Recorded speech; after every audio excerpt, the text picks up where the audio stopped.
November 26, 1943, Bernhard Ridge, Italy. As the bitter alpine wind swept across the German defensive positions, Oberleutnant Klaus Richter pulled his woolen greatcoat tighter, confident that the natural barriers of rock and mountain would hold back any Allied advance through the winter. In the officers' bunker, maps outlined their impenetrable mountain defenses, terrain deemed unsurmountable by their high command. None suspected that within days their certainties would be shattered by whispers of soldiers who moved like ghosts in the night, their faces blackened like demons from hell. Before we dive into this story, drop a quick hi in the comments and tell me where you're watching from. It really helps support the channel. This is the untold story of how the 1st Special Service Force, nicknamed the Black Devils by terrified German troops, didn't just defeat their enemy through combat prowess, but fundamentally transformed how the local population viewed Americans, Germans, and the nature of protection itself during one of history's darkest chapters. I tell you, it's nothing but American propaganda, Hauptmann Werner Demel said confidently, passing a cigarette to Richter as they huddled in the command post on Bernhard Ridge. The bunker, reinforced with thick pine logs harvested from the surrounding forest, provided a snug sanctuary from the biting winter. For these rumors of elite mountain troops, absurd. The Americans have no tradition of alpine warfare. Richter nodded, accepting the cigarette gratefully. At 32, he was considered old for a frontline officer, his thinning blonde hair and wire-rimmed glasses making him look more like a schoolteacher than a soldier of the Wehrmacht. Intelligence reports a new Allied unit in the area, some combined force, Americans and Canadians. Canadians, Demel scoffed, brushing invisible dust from his iron cross. Lumberjacks and farmers. They'll break themselves against our defenses like water on rock. Behind them, radio operator Gefreiter Hans Müller adjusted the frequency on his set, the vacuum tubes glowing amber in the dim light. Sir, Command is requesting situation reports every 6 hours now. They seem concerned about increased Allied movement near Monte la Difensa. Demel waved dismissively. Tell them we have perfect observation of all approaches. No enemy force could possibly scale these cliffs without being spotted. Outside, sleet began to fall, turning the landscape into a glistening, treacherous maze. On the ridge, sentries pulled their helmets lower, their breath forming clouds in the frigid air. 300 meters below, hidden in the gathering darkness, Lieutenant Colonel Robert Frederick studied the German positions through powerful binoculars. Frederick, commander of the 1st Special Service Force, had spent weeks preparing for this operation. His men, hand-picked volunteers from the toughest soldiers America and Canada had to offer, had trained relentlessly for this moment.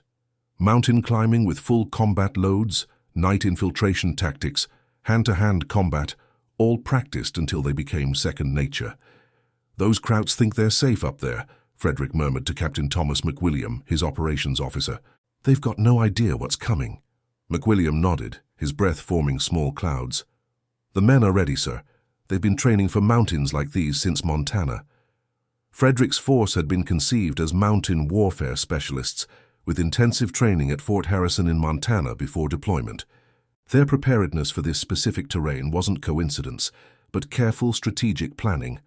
Tonight we'll show them why they should fear the dark, Frederick said, his voice carrying no hint of doubt. Back in the German bunker, a young lieutenant burst in, boots muddy and face flushed from the cold. Herr Hauptmann, the forward observation post reports unusual movement at the base of the cliff. They request permission to fire illumination rounds. Demel looked up from his schnapps. Denied. It's probably deer or mountain goats. Don't waste ammunition on shadows. The junior officer hesitated. Sir, Feldwebelberger insists something is wrong. The sentries are uneasy. Uneasy. Demel's voice dripped with contempt. Perhaps we should request more experienced troops who don't jump at every noise in the dark. He turned to Richter. Your men conducted a proper relief this afternoon, yes? Richter nodded, though a flicker of uncertainty crossed his face. Of course, but the men are tired, Werner. We've been on this ridge for 3 weeks with no rotation. We all make sacrifices, Demel replied sharply. The Führer doesn't complain about his burdens, neither should we. As darkness enveloped the mountain completely, Sergeant Roy Hanna of the 1st Special Service Force checked his equipment one final time. Face blackened with burnt cork mixed with rifle cleaning oil, white snowsuit covering his uniform, rubber-soled boots to prevent slipping on rock. Around him, 200 similarly equipped men waited silently. "Remember," Lieutenant Jack Callowhill whispered to his platoon, "we move like ghosts. No noise, no mercy.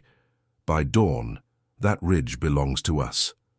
The force began their ascent of what the Germans considered the mountain's impassable face, a sheer cliff rising nearly 1,000 feet. Using techniques developed by professional mountaineers, they climbed silently in the darkness, their progress invisible to the sentries above. Private James Wickham, a former lumberjack from Oregon, felt his muscles strain as he pulled himself up another few feet of slick rock. The weight of his Thompson submachine gun, ammunition, grenades, and fighting knife made each movement a test of endurance. Around him, his comrades climbed with the same grim determination. "This is insanity," whispered Corporal Mitchell LeBlanc, a French-Canadian from Quebec, his voice barely audible over the wind. "No normal soldiers would attempt this." "Good thing we ain't normal then," Wickham replied with a tight grin, his teeth white against his blackened face. 3 hours into their climb, disaster nearly struck when Private Henry Simmons dislodged a rock. The stone clattered down the cliff face, the sound seemingly amplified in the quiet night. Every man froze, muscles burning with the effort of holding position. Above them, a German sentry peered over the edge, shining his flashlight into the darkness. "Hello, Mr. Yemond." His beam swept across the cliff, passing just meters above Simmons' head. After an agonizing moment, the sentry withdrew, apparently satisfied it was just falling rocks. The climb resumed, even more carefully than before. On the ridge, Oberfeldwebel Kurt Berger couldn't shake his sense of foreboding. A veteran of the Russian front, he'd developed an almost supernatural ability to sense danger.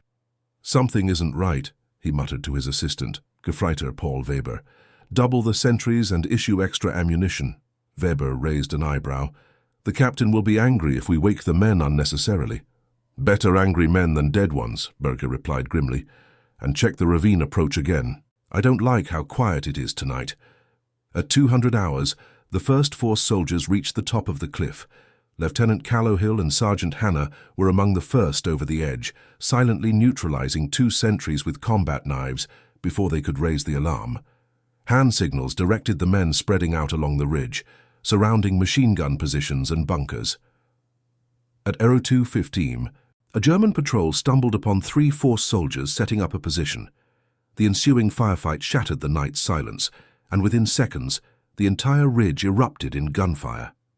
Inside the command bunker, Richter was jolted awake by the sound of small arms fire. "What's happening?" he demanded, reaching for his pistol. Müller was already at the radio. "Sir, all positions report being under attack. They're saying the enemy is already inside our perimeter." "Impossible," Demel shouted, struggling into his tunic.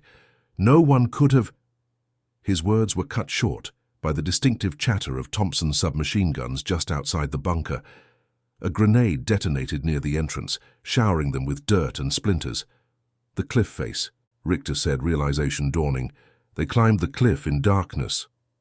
"All units, hold positions, counterattack immediately," Demel ordered into the field telephone, but reports were already coming in of positions being overrun. Outside, chaos reigned. The Special Force soldiers moved with terrifying efficiency, their blackened faces making them nearly invisible in the darkness. They communicated with hand signals and bird calls, overwhelming one German position after another. Private Wickham and his squad assaulted a machine gun nest, throwing grenades before rushing in with fixed bayonets. The German gunners, still half asleep and disoriented, were quickly overwhelmed. "They're everywhere," one German soldier screamed into his radio before it went silent. By dawn, it was over. The ridge, previously considered impregnable, had fallen in less than 3 hours. 43 German soldiers were dead, 62 wounded, and over 100 captured. The 1st Special Service Force had suffered just 9 casualties. Among the prisoners was Oberleutnant Richter, blood seeping from a shoulder wound. As he was led away, he stared in disbelief at his captors, their faces still streaked with black, their expressions impassive. "Who are you people?" he asked Captain McWilliam. "Just soldiers," McWilliam replied. "Better get that shoulder looked at." As the prisoners were evacuated, force soldiers discovered something interesting in the German command bunker, a half-written message to headquarters. Translated, it read, "Unknown enemy forces have infiltrated our positions. They strike from nowhere, faces blackened like devils. Recommend immediate reinforcement." The legend of the Black Devils was born. 2 weeks later, in the village of San Michele, near the new front line, rumors spread like wildfire among the local population. Rosa Valentini, a 35-year-old widow who ran the village's only bakery, listened intently as German soldiers billeted in her home spoke in hushed tones. "You must understand," Oberfeldwebel Heinrich Schultz told his men, his voice uncharacteristically urgent, "these are not normal American soldiers. They are specially trained killers. They come at night, their faces black as pitch. They leave stickers on the bodies saying, 'The worst is yet to come. If you see signs of them, hide. That is an order.'" Rosa pretended not to understand German, but her heart raced. After 2 years of occupation, the Germans had become increasingly desperate and brutal as their fortunes turned. Food was scarce, with the occupiers taking the lion's share of local production. Many young Italian men had been sent to labor camps in Germany, leaving villages populated mainly by women, children, and the elderly. That evening, as Rosa kneaded dough for the next day's bread ration, 17-year-old Maria Esposito slipped through her back door. Maria's brother had joined the partisans in the mountains, making her family suspect in German eyes. "Have you heard?" Maria whispered excitedly. "The Americans have devils fighting for them, soldiers who can climb mountains like goats and kill without making a sound." Rosa shushed her. "Be careful what you say. The walls have ears." Maria's eyes gleamed. "The Germans are afraid, Rosa. For the first time, they're afraid." The next morning, Hauptmann Victor Brandt arrived with a detachment to establish a new command post in San Michele. At 45, Brandt was old for his rank, a career officer whose by-the-book approach had limited his advancement. Balding and perpetually squinting through thick glasses, he nonetheless commanded respect through sheer force of will. "This village is now under direct military control," he announced to the assembled townspeople. "A curfew will be enforced from 1900 hours to 0600 hours. Anyone found outside during these hours will be shot without warning." Standing beside him, Richter, now recovered from his wound and reassigned, surveyed the villagers with a complex expression. Since his capture and subsequent release in a prisoner exchange, he'd been haunted by his experience on Bernhard Ridge. "Additionally," Brandt continued, "any information about enemy movements must be reported immediately. Failure to do so constitutes collaboration and is punishable by death." As the crowd dispersed, Rosa caught Richter's eye momentarily, something in his gaze, uncertainty perhaps, or weariness, struck her as different from the usual German arrogance. That night, as Rosa prepared to close her bakery, a soft knock came at her back door. Opening it cautiously, she found herself face to face with Oberleutnant Richter. "Signora Valentini," he said in halting Italian, "I require discretion. May I enter?" Against her better judgment, Rosa allowed him inside. In the lamplight, she noticed new lines around his eyes, a certain hollowness to his cheeks. "What do you want, Lieutenant?" she asked coldly. "Information," he replied, removing his cap. "About these partisan activities in the mountains." Rosa stiffened. "I know nothing of such things." "Please," Richter said, his voice dropping. "I need to understand what we're facing. These American special forces, the men call them Black Devils. What have you heard?" Rosa studied him carefully. "Why ask me? I'm just a baker."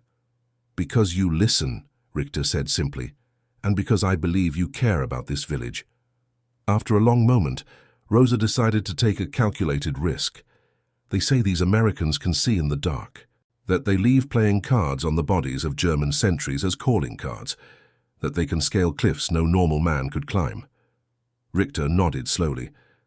"Some of that is true. They climbed a 1,000-foot cliff to kill my men. I watch them move through our defenses like ghosts." He paused, seeming to struggle with something. "But they're not devils. They're men, exceptionally trained." "Yes, but men. And they treated prisoners with correctness." "Unlike some," Rosa said pointedly. Richter flinched slightly, but didn't dispute the accusation. "War makes monsters of us all, Signora. But I did not come to debate ethics." "Then why did you come?" "Because things are changing. The Führer has ordered us to hold this region at all costs, but resources are stretched thin. If these special forces come—" He trailed off, then straightened his shoulders. "Just be careful. When men are afraid, they become dangerous." After Richter left, Rosa sat for a long time in the darkened bakery. The conversation had confirmed what many had begun to suspect.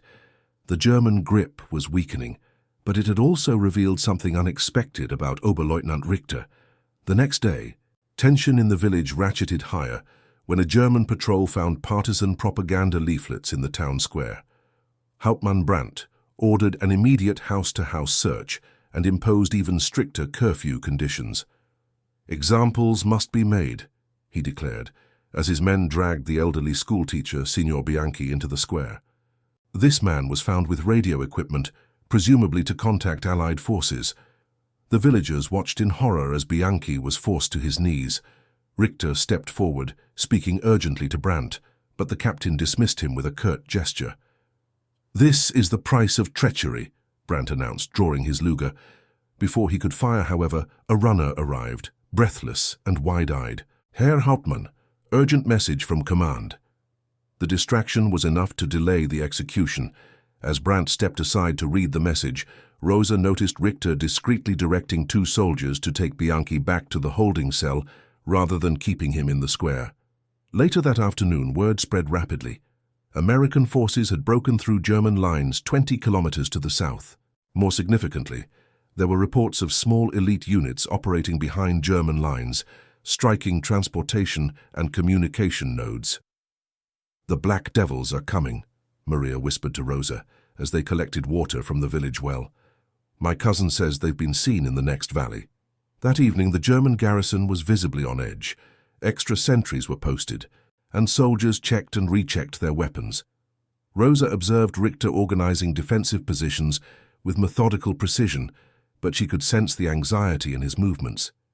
Just before curfew, Rosa was surprised to find Maria at her door again, this time with her 10-year-old brother Paolo. The boy's face was flushed with fever. "He's been sick for days," Maria explained hurriedly. "Our house is too cold and the Germans have taken all our firewood." Rosa ushered them inside. "You can stay here tonight, but it's dangerous if they find you after curfew." "We'll be gone before dawn," Maria promised. As Rosa prepared a broth for the sick boy, a commotion erupted outside. Peering through the shutters, she saw German soldiers running to defensive positions. Flares illuminated the sky, casting eerie shadows across the village square. "Contact at the northern perimeter," someone shouted in German. "Multiple infiltrators." Gunfire erupted, sporadic at first, then intensifying. Rosa hurried Maria and Paolo into her root cellar, then returned to the window. In the chaotic light of flares and muzzle flashes, she caught glimpses of figures moving with extraordinary speed and purpose, faces blackened, weapons at the ready. The Black Devils had arrived. The firefight was brief but intense.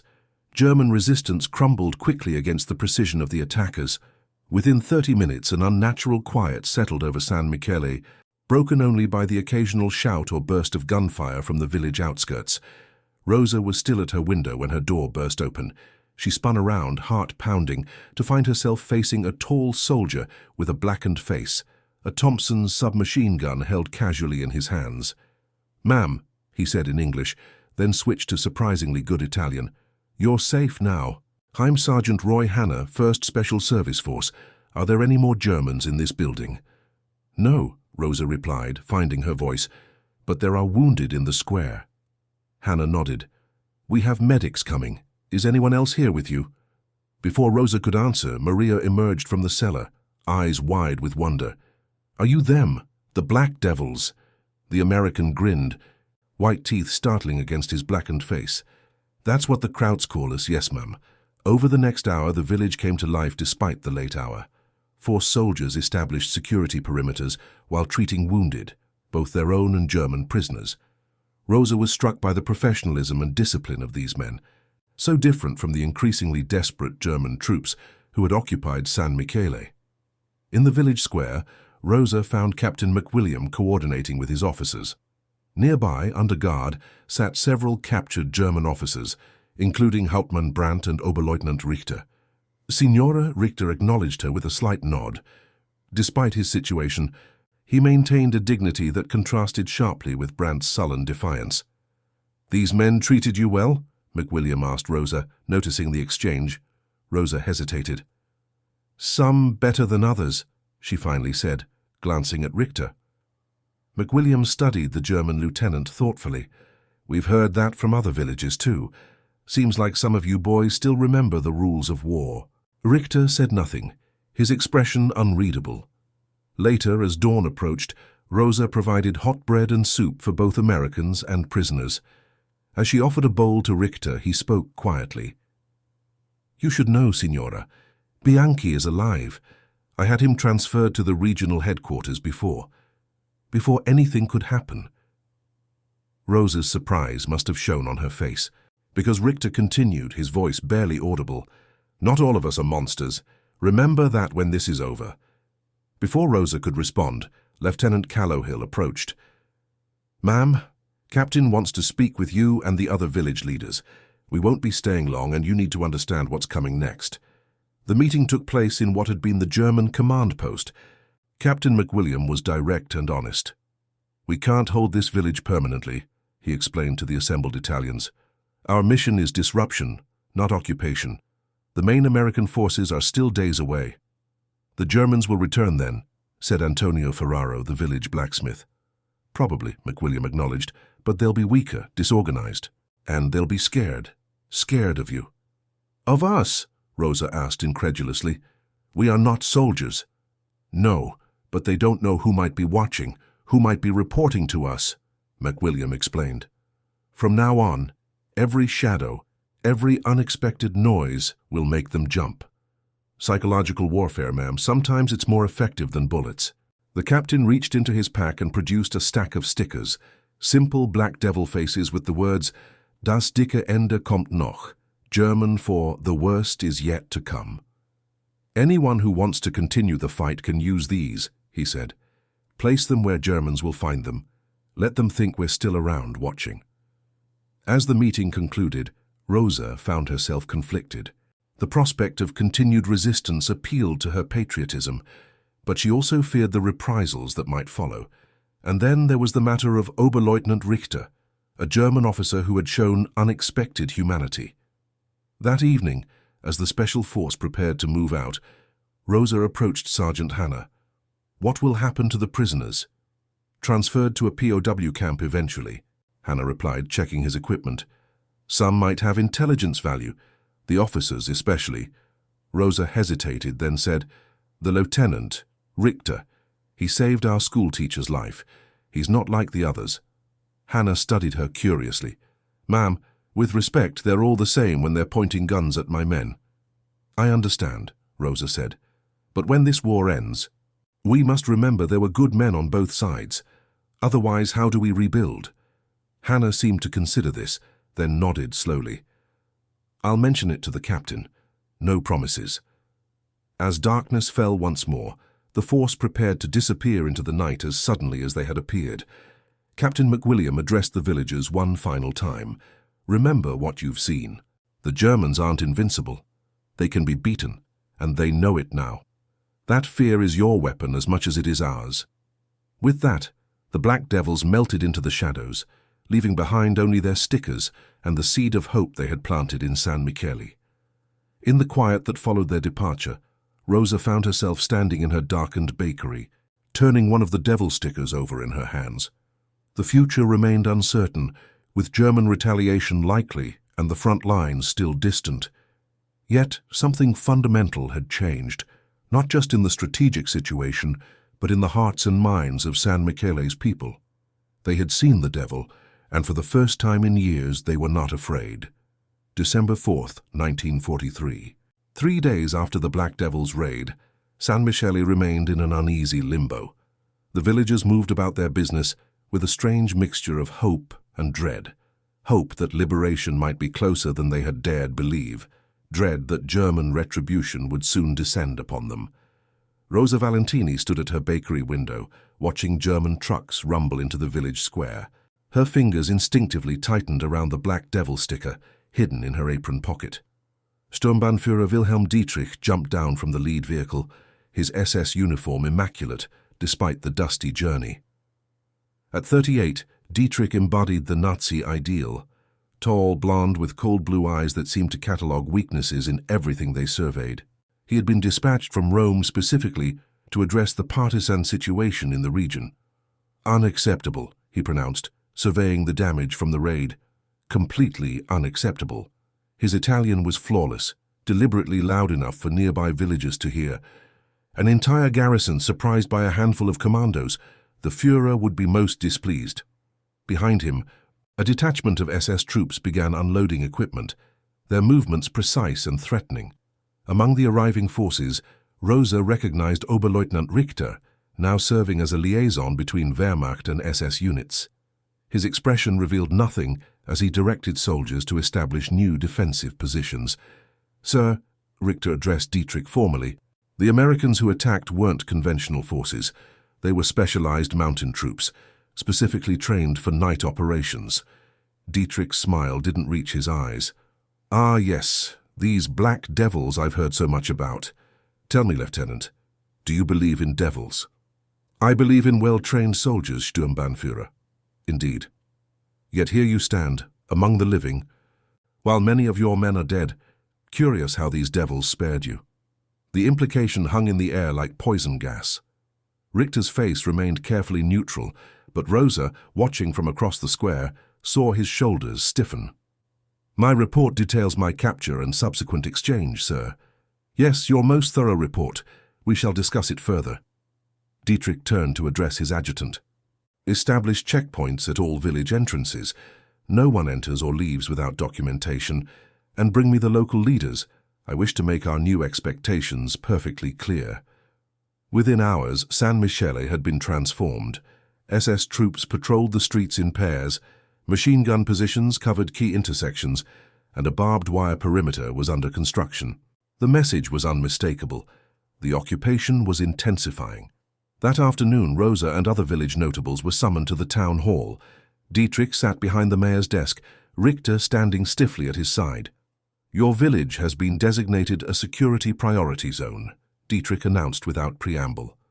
"Recent events have demonstrated the presence of terrorist elements. This will be addressed with appropriate measures." Antonio Ferraro, the blacksmith, spoke up. "We are simple people, Herr Sturmbannführer. We wish only to survive this war." "Then survival should motivate your cooperation," Dietrich replied smoothly. "These American commandos, these Black Devils, they left you to face the consequences of their actions. Remember that." His eyes swept the room, settling momentarily on each face. "New regulations will be posted. They will be enforced without exception or mercy. Additionally, each household will provide one person for labor detail each day. Germany requires your contribution to final victory." As the meeting concluded, Rosa found herself walking beside Richter as they exited the town hall.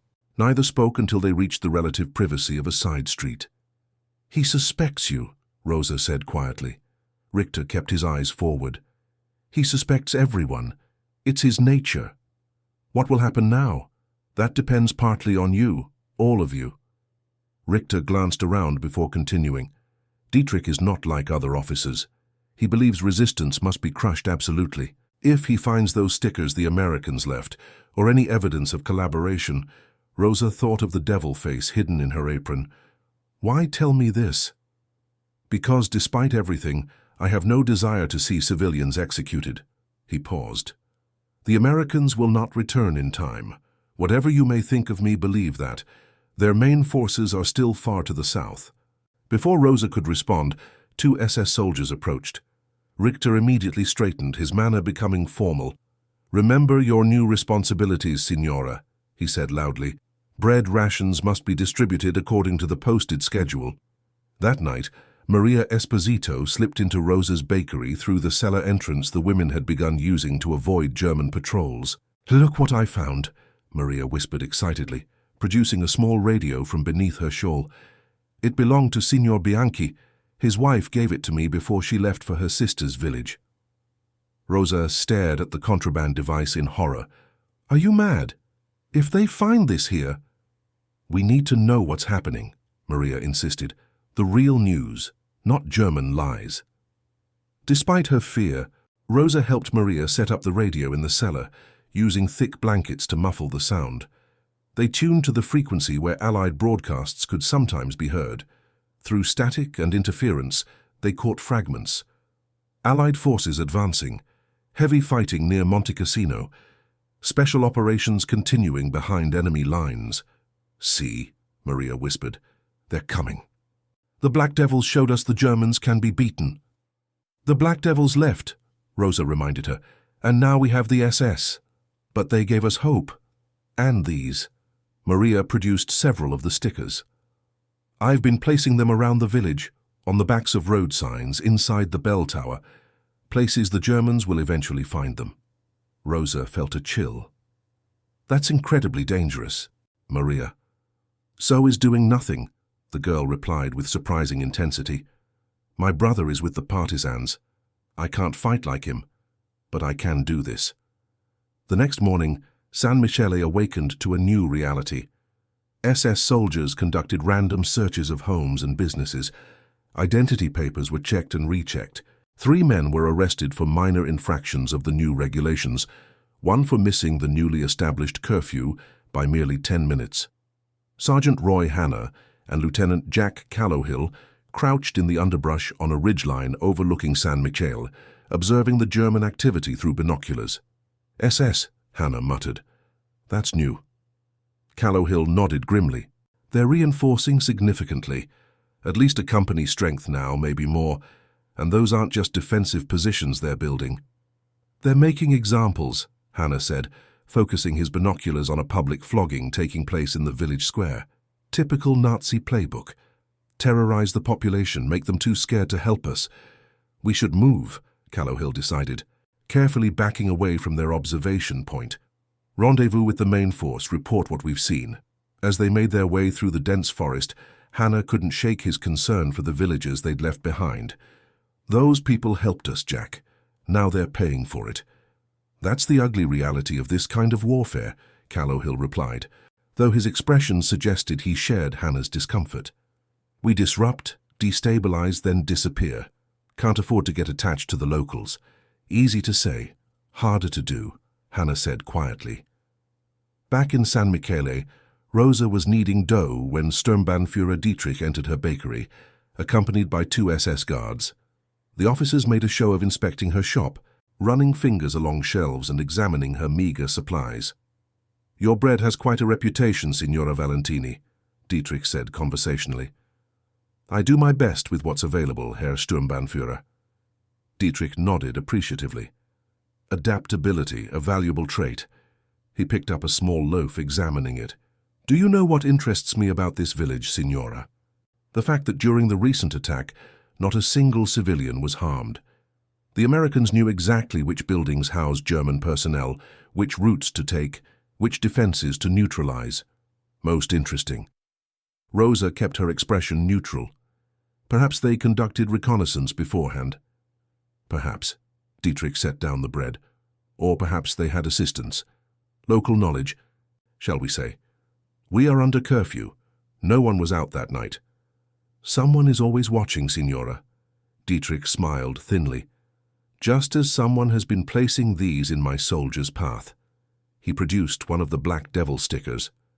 A childish attempt at psychological warfare. Rosa's heart raced, but she managed to maintain her composure. "I wouldn't know anything about that." "No. Then perhaps you know this. Last night one of my patrols reported seeing lights flashing from the bell tower, Morse code, they believed, signaling to someone in the hills." Dietrich stepped closer. "The penalty for espionage is death, Signora, not just for the perpetrator but for those who fail to report such activities."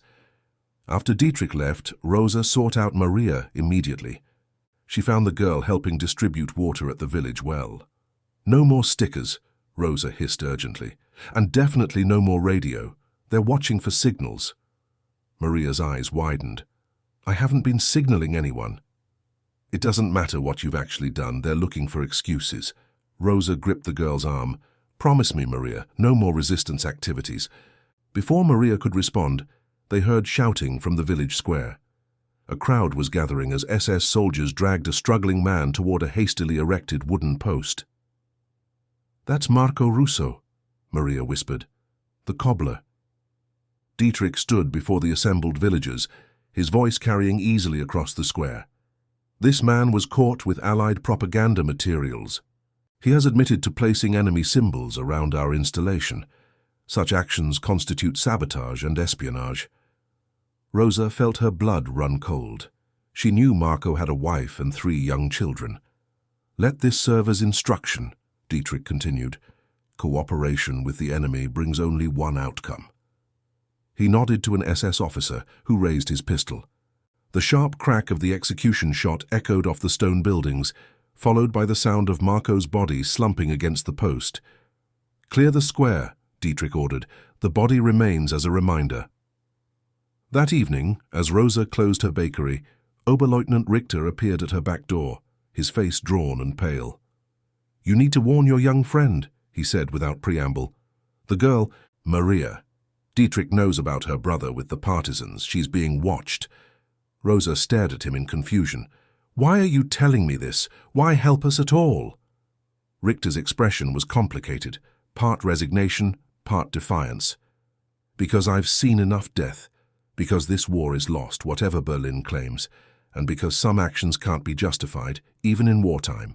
"They'll kill you if they suspect," Rosa said quietly. "Probably," Richter acknowledged, "but I've been living on borrowed time since Bernhard Ridge.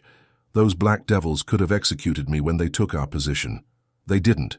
One of them, a sergeant, even gave me a cigarette while their medic treated my wound." He started to leave, then turned back. "One more thing. Dietrich is planning an anti-partisan operation in the hills north of here. If your friend has contacts with the resistance, they should be warned." After he left, Rosa sat in her darkened bakery, weighing her options. Richter's warning seemed genuine, but trusting a German officer, even one showing humanity, carried enormous risk. Still, she couldn't ignore the threat to Maria. Using back alleys and garden paths, Rosa made her way to the Esposito home. She found Maria alone, her mother having been assigned to night duty cleaning the German field hospital.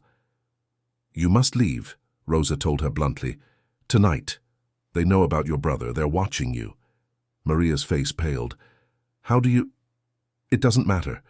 What matters is getting you to safety." Rosa pressed a small bundle into the girl's hands. "Bread, cheese, a water bottle. Go to your brother in the hills. Tell the partisans the Germans are planning an operation against them." "Come with me," Maria pleaded. "It's not safe for you either." Rosa shook her head. "My place is here. Someone needs to watch, to remember."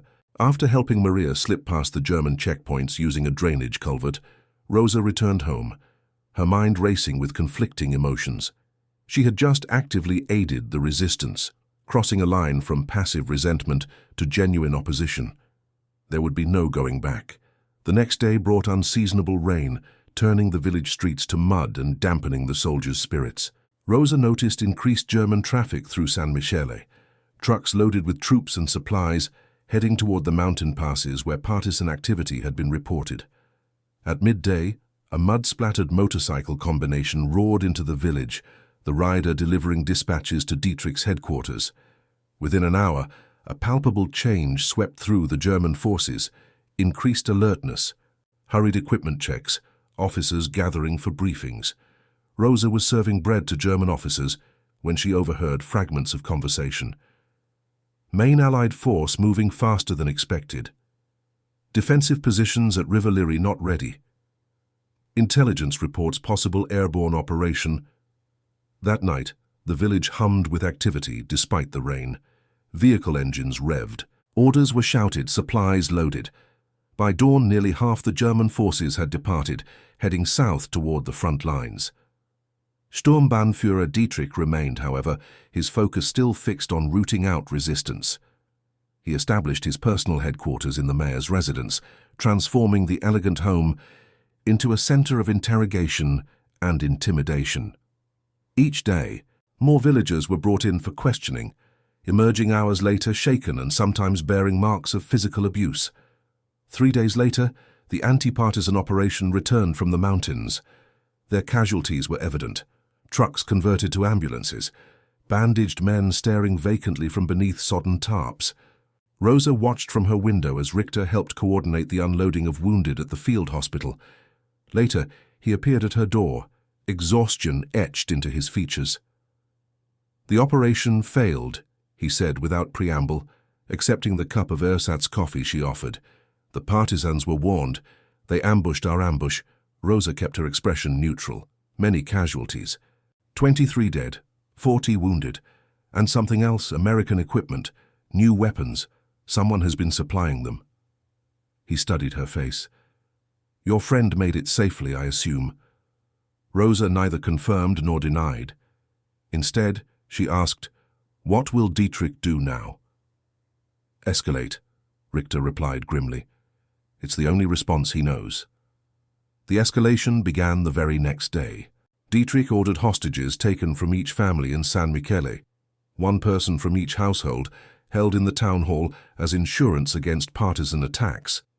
Additional checkpoints were established, food rations reduced, and work details increased. "We will extract compliance through systematic pressure," Dietrich announced to his officers.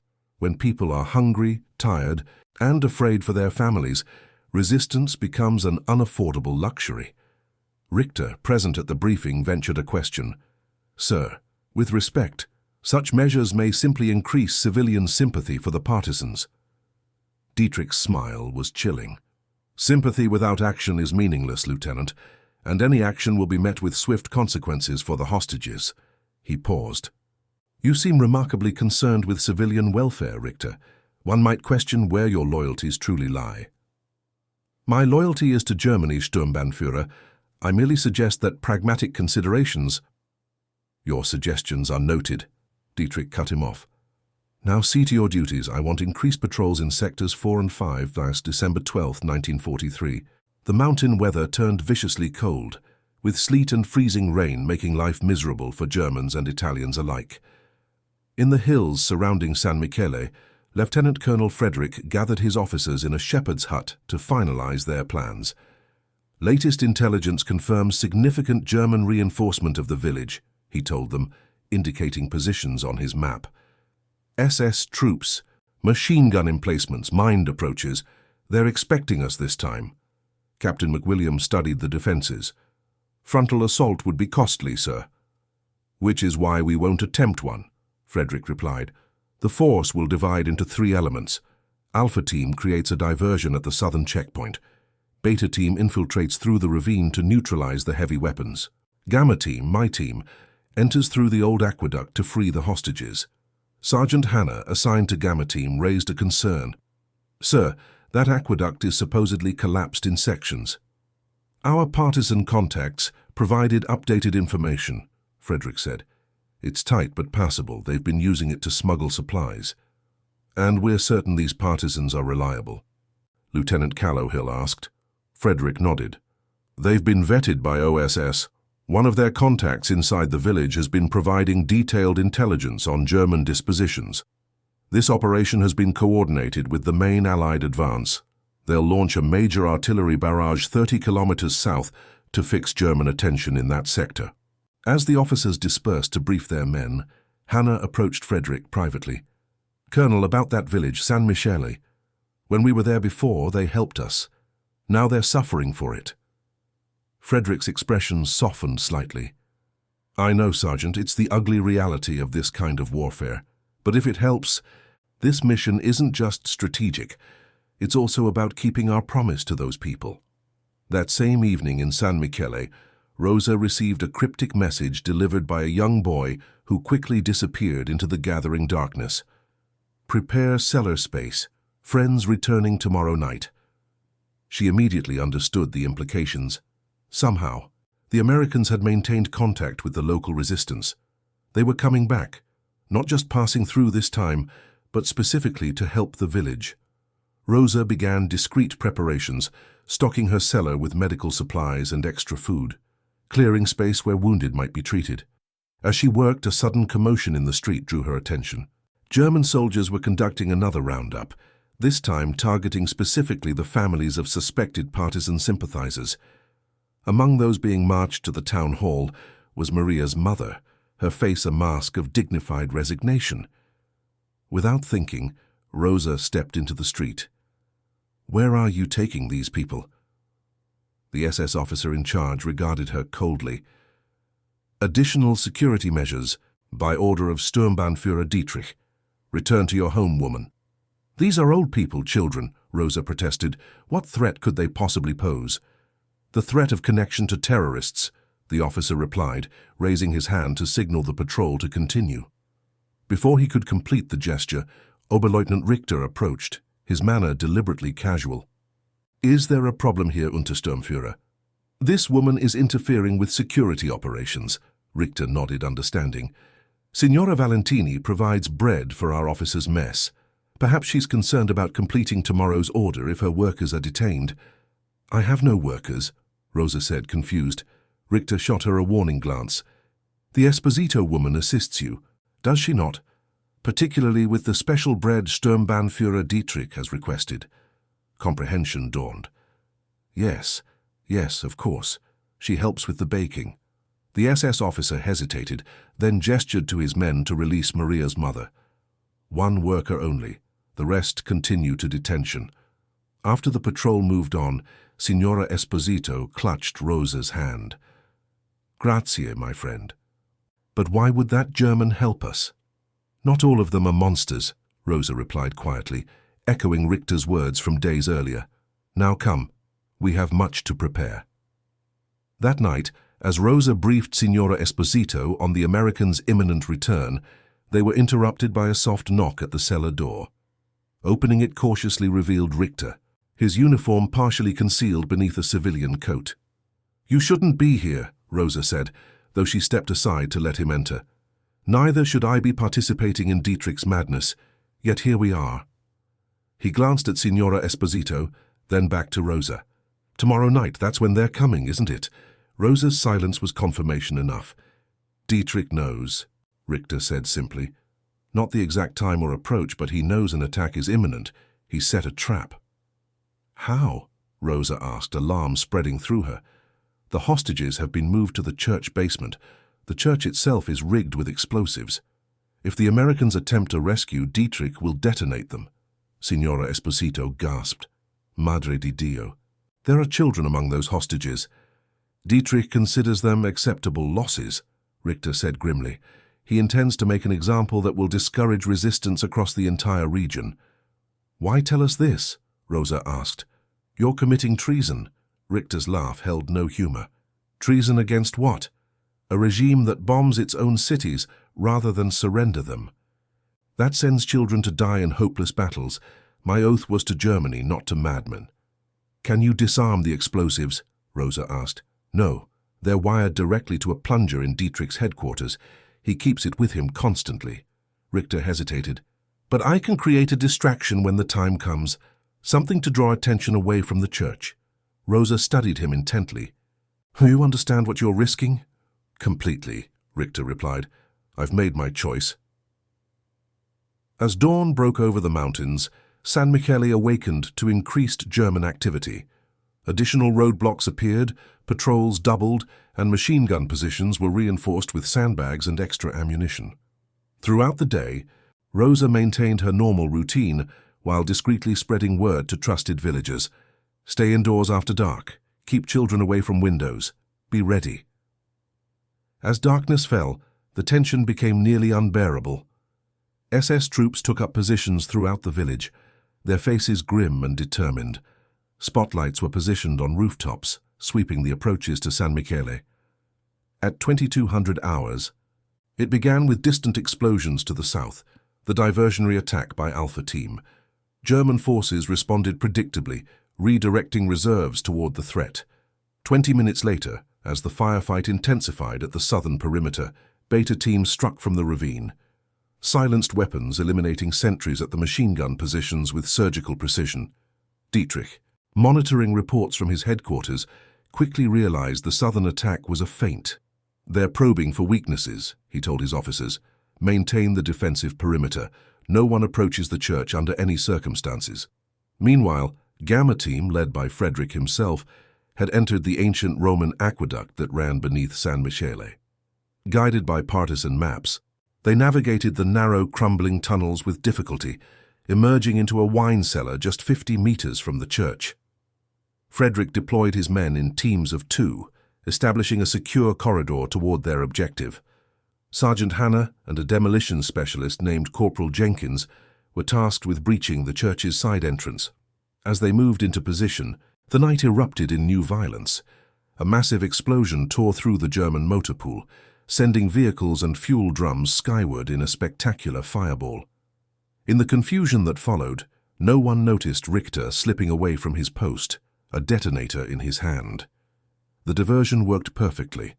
With German attention diverted to the new threat, Gamma Team stormed the church, overwhelming the reduced guard force in seconds.